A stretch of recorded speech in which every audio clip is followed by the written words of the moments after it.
Hi, you guys. It's Rebecca, Sirius Blue,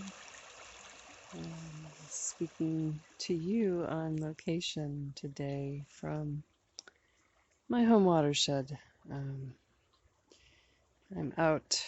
It's just after 1:30 in the morning. I come out here to get grounded at the end of the day, so it's also a listening time for me. In addition to the practice of meditation I do at home, it's this watershed and the earth realms, being outside on the land that help me tune in, deeper levels of pure awareness. Actually walking and oh, and this I want to share with you the stars. It's been quite cloudy here for a few days, and the stars are magnificent overhead.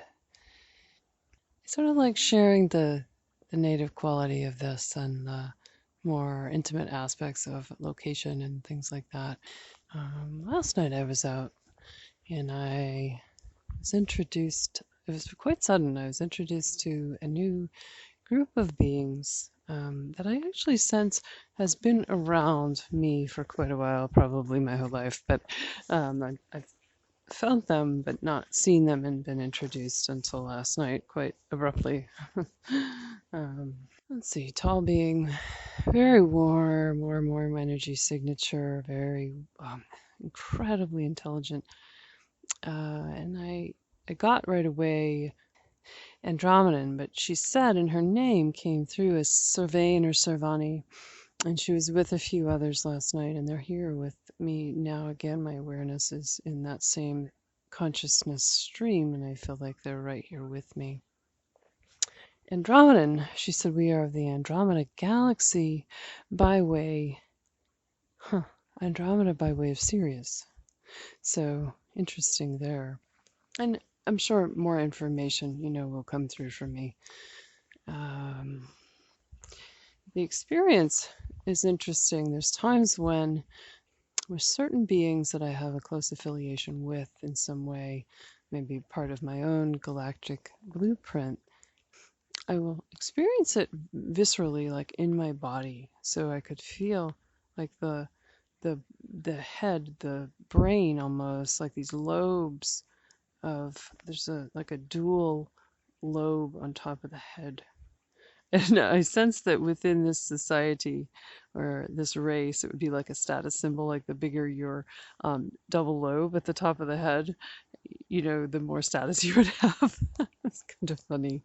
Um, Small eyes, small nose holes, small mouth, and also small ears, but I think it feels like the most important feature is their hearing and their capacity to work with sound and sonar, something I would call sonar. It's much more advanced than that. And how she was communicating with me this morning, again, I took a long channel from her.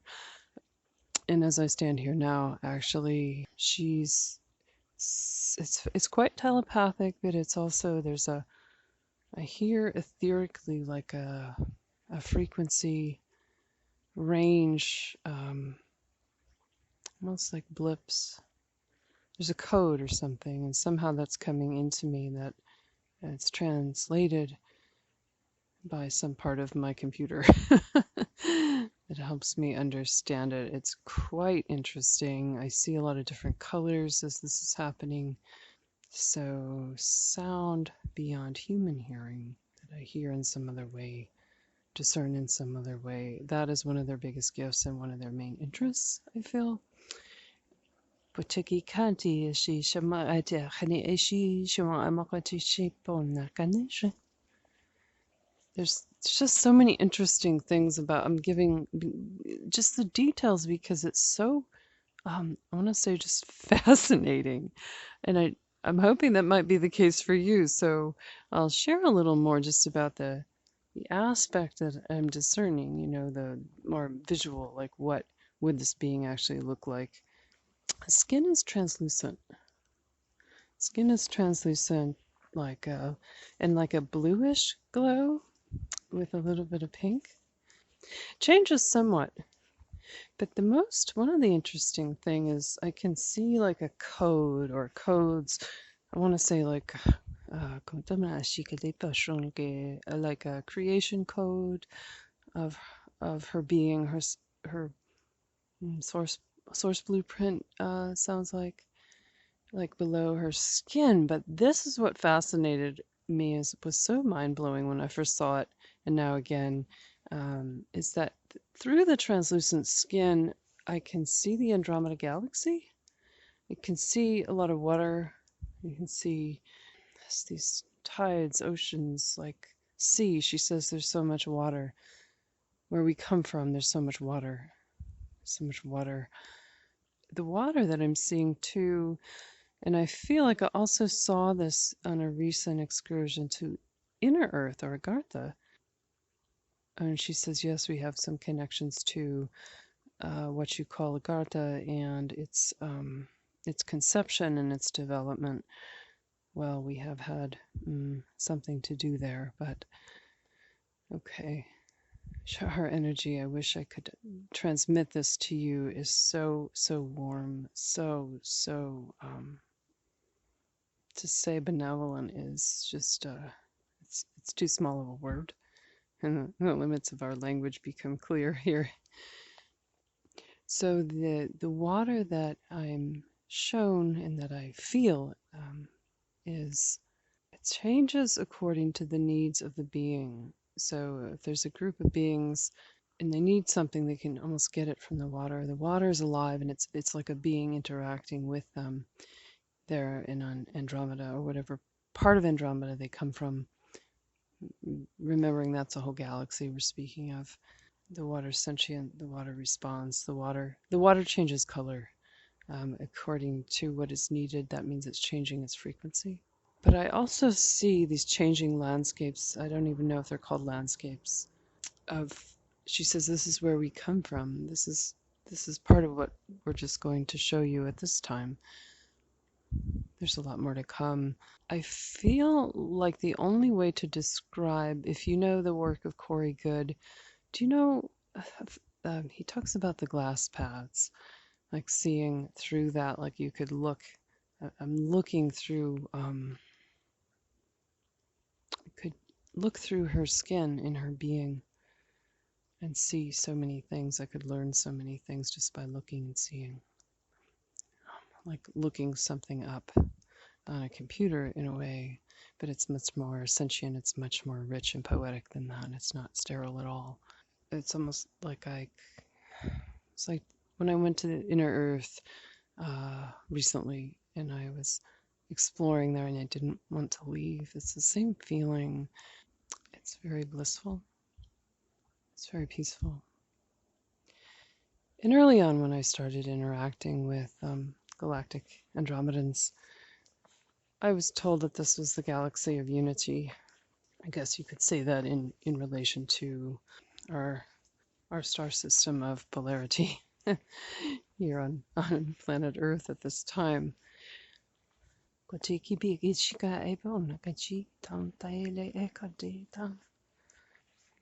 And little, she has a sheath over her eardrum, like what we might call an eardrum, I suppose, the sound system, the transceiver, protecting the transceiver. Oh, and they sense with their whole skin is super sensitive. I mean, the whole being is like a tuning fork. Like she said, we are not able to be here so much on the earth plane in just the way you would imagine standing next to you. It is because of your consciousness. It might feel like we are right here. Okay. Huh. Because my question that I didn't say aloud was like, well, how can you be standing here on Earth? Because there's so much dissonance on Earth. It would be just, the frequency would be too much or too crazy, like something screaming in your ear.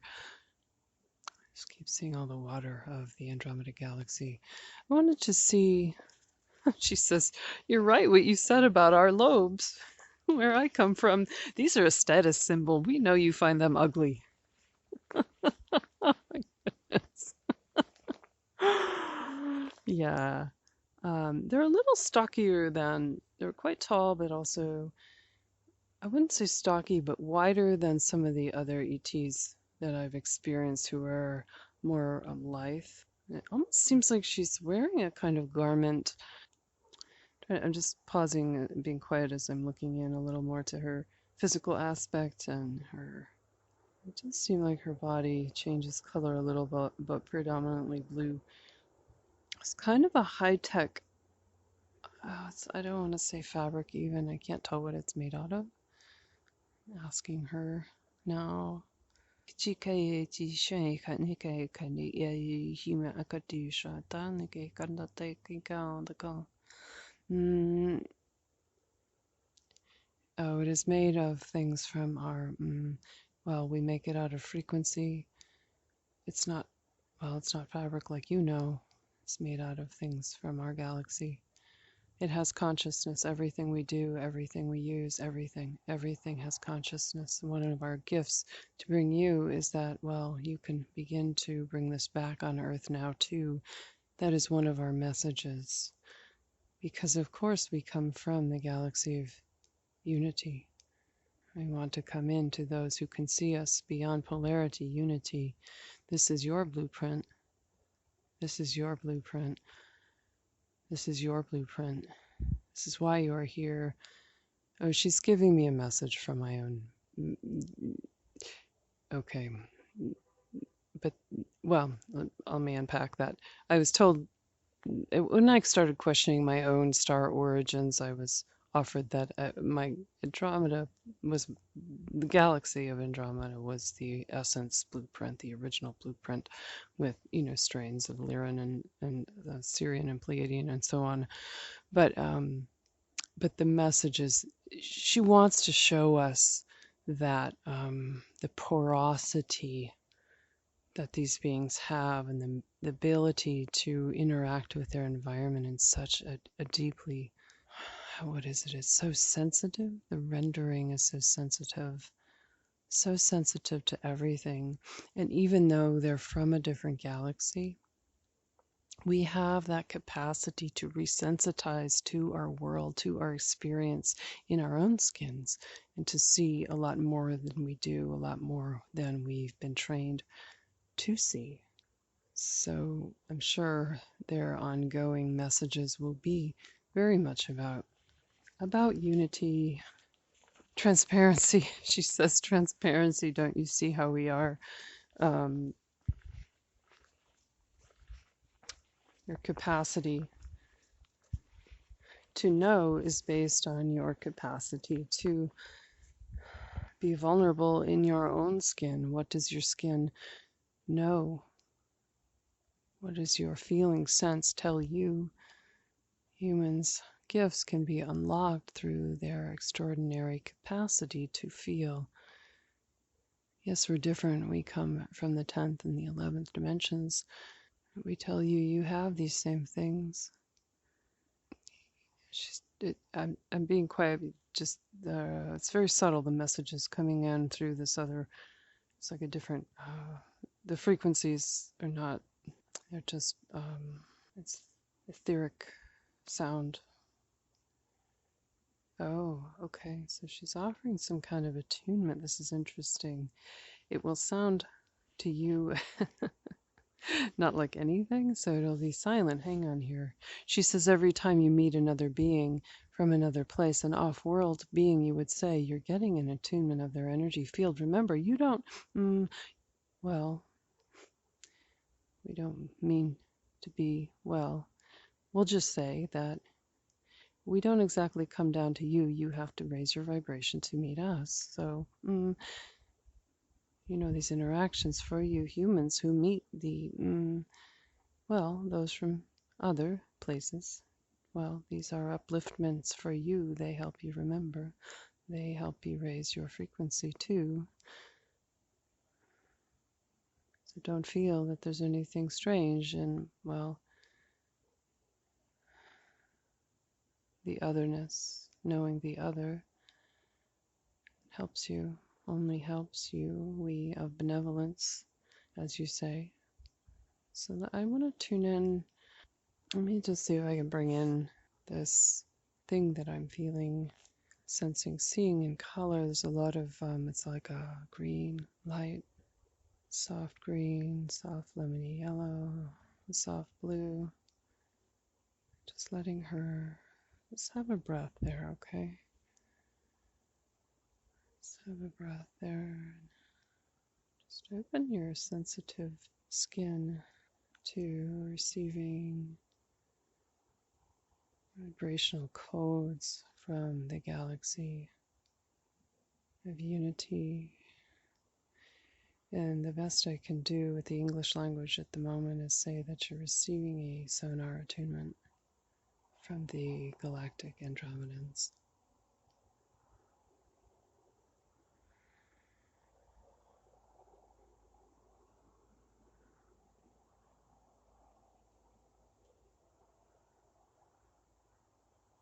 So there's an egg of it's lemon yellow surrounding me, and I offer that to you. Oh wow, it's like going traveling as I'm looking through her skin. It's like traveling straight to the Andromeda galaxy and bringing you with me, and it's just so peaceful here.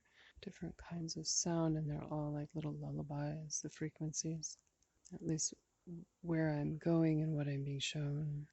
Lavender orb of light surrounding you, surrounding me. There's other colors I'm seeing, and they're not colors that I have a name for. So frequency, feeling quality, feel it with your skin, feel it in your abdomen, she says.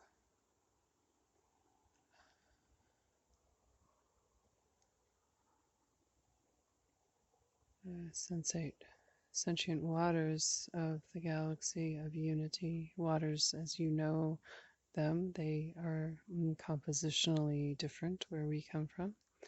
They would be akin to your water element, with quite a bit of elevated frequency contained in them. They know you. As they enter your field, they know you. That is what they do, adapt to what is needed. So as if you're bathing in a stream of light. It's watery, it's liquid. Spiral flow of energy now, and it seems to have like a binary code in it, like zeros and ones. These are to help the DNA remember expressions of unity. That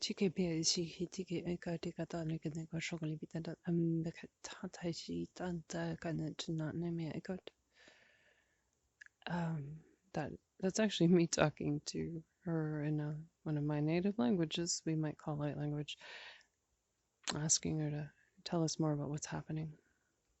It's gaseous, it's more gaseous. The attunement is more gaseous. We don't mean that to sound, what's the word? It's like this sweet breath of something, the sensate quality of it's ether. I don't know what to. It's like when color comes to life. It's not solid. It's not liquid. It's not moving gas. It's a sentient thing, and it's coming through and around you. See, we work with frequency, and that is all, and that is everything.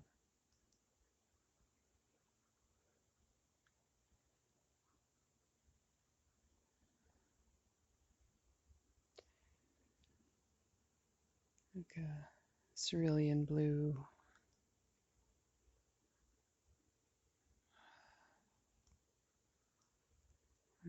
Vapor, maybe, is the word. Surrounding you. It's just it's like the elemental qualities, you could say, elemental energies from the Andromeda galaxy and her corner of it, let's say. Of course, Andromeda is a huge place.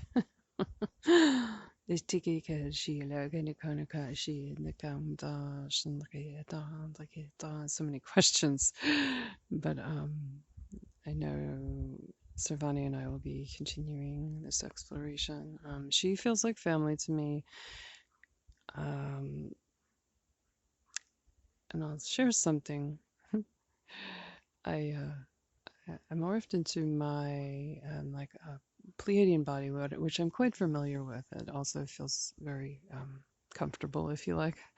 Last night, I was so taken by her energy and the energy of all. She's with a small group, like I said, and they're all very. Um, I guess the closest thing I would say is loving, even though that's a human anthropomorphized word and term and descriptor. That that I just like I fell in to hug her as my Pleiadian self to her Andromeda self, and she just it was like she disappeared into space in my arms, and but it was her. It was her. I was just falling through space, and it was one of the most beautiful feelings again in my whole life. Um, so that is with us, and I feel like the transmission is so unique in that it's hard to describe these vapors and the sense of these energies that don't really have a comparable linear or human language analog to describe them. I'm a little at a loss, but there's a lot with us here, and I hope we've just given you a little window into, well, certainly my world here in the wee hours under a canopy of ancient live oaks on a very ancient waterway. Oh, yeah, and there's Sirius as I look up in through the trees. So thanks for standing by and listening in tonight, Sirius Blue. Saying thank you. We're just all saying thank you and wrapping you in that warm light of unity. To just, yeah, such an encouragement to feel all that you are and all that you have. And may we all remember who we are and what we know and what we came here to do, and let our sensitivity and that vulnerability actually be our biggest strength as we move forward together in that unity of which she speaks. Okay. Good night, you guys.